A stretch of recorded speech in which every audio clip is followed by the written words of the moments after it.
তুমি স্বপ্ন যদি ছোট দেখো তাহলে সফলতা কিভাবে পাবা? তোমার স্বপ্ন সবসময় দেখবা তোমার অকাতের বাইরে, তোমার ক্ষমতার বাইরে স্বপ্ন দেখবা, তবে তুমি সফলতা অর্জন করতে পারবা। তুমি যদি নিজেকে দুর্বল ভাবো তাহলে কখনোই তোমার সফলতা আসবে না। তুমি যখন নিজেকে শক্ত করবা এবং নিজের আসল ক্ষমতা চিনবা তখন তুমি সফলতা পাবা। যেমন ইলন মাস্ক তোমার অনেকগুলো ব্যবসায় লস খাওয়ার পরে সে টেসলাতে ইনভেস্ট করলো। সে তার মূল চাবিকাঠি তো বুঝতে পারলো, টেসলাতে ইনভেস্ট করলো এবং সে এগিয়ে গেল।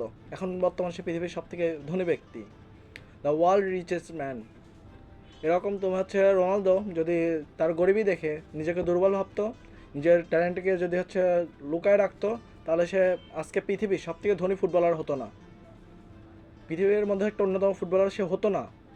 নিজের ক্ষমতাকে বাইরে বের করো, নিজের ক্ষমতাকে দেখাও সবাইকে, তবেই তুমি সফল হতে পারবা। ইংলিশে একটা প্রবাদ বাক্য আছে, big dream and hard work and big win. তো লেটস গো গাইস।